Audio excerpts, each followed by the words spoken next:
Like, what do you think the people's response will be to that action? And also, I hope you have like awesome security because you're like totally a threat to the establishment.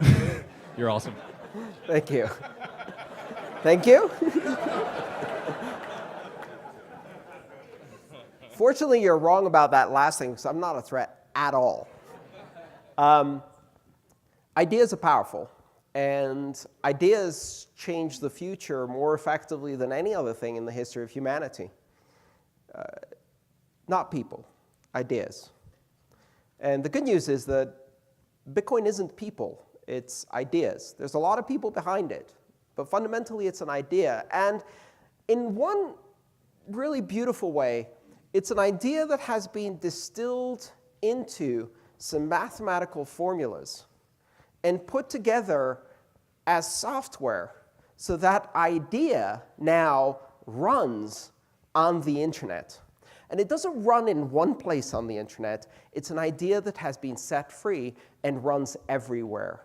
And it's an idea that, now that it's a bit better understood, is so simple to implement that among the hundreds and hundreds of people who contribute to this code, there are people who could pick up this idea and recreate it in a weekend and write that code all over again in a variety that we've never seen before, which makes this idea very, very dangerous because it's an idea that's completely unstoppable.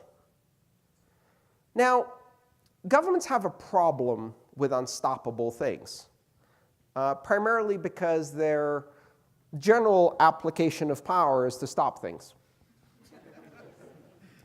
And when you talk to people in government, there's something funny that happens, which is they assume that you are questioning their authority.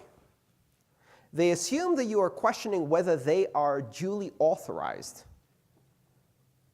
that they have the moral authority to stop cryptocurrencies, to stop blockchains, to stop Bitcoin. I'm not questioning their authority. That's a political question which isn't very interesting to me. I'm questioning their ability. It's a whole other question. They can have all of the authority in the world, zero ability to act on that authority. How are governments going to react?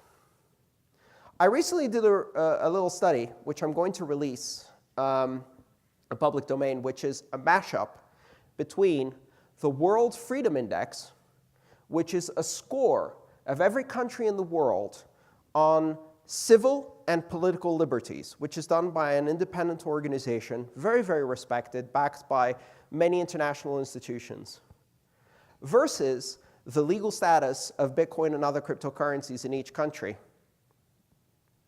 If you lay those two maps over each other, it's a perfect match. Free countries, free Bitcoin. Not free countries, not free Bitcoin. And then you suddenly realize Bitcoin isn't being tested by governments. Governments are being tested by Bitcoin. It forces them to reveal their true colors. Countries that do not respect the individual freedoms of their own citizens are against cryptocurrencies.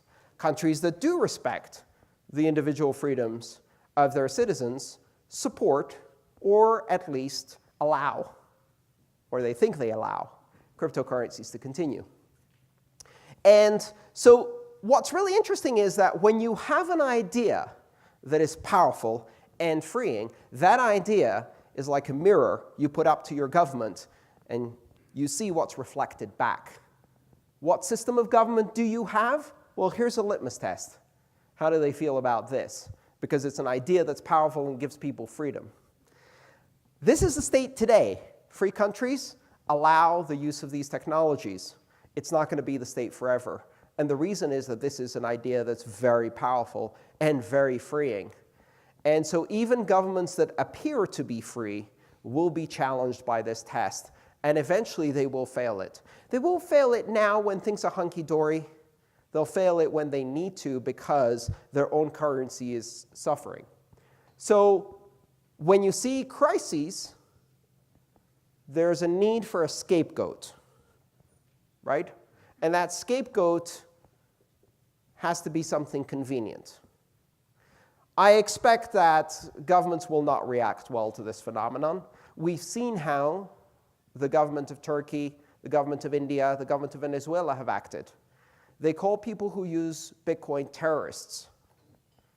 Are there any terrorists in this room? I don't think so. Ironic, of course, because the main sponsors of terrorism are some of these governments. Right back at you. But they will do that. They will use propaganda and misinformation to tell people that Bitcoin is used to buy drugs, that Bitcoin is used to fund criminal activities, that Bitcoin is used to fund terrorism, as if there's any form of money that is not used to do those things.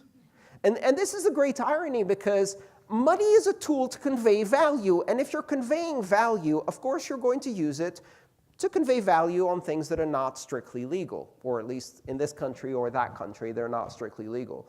All money has been used to do that forever. The illegal activities themselves have been used as money. Do you know what you can buy drugs with? Sex. Anything. Everything.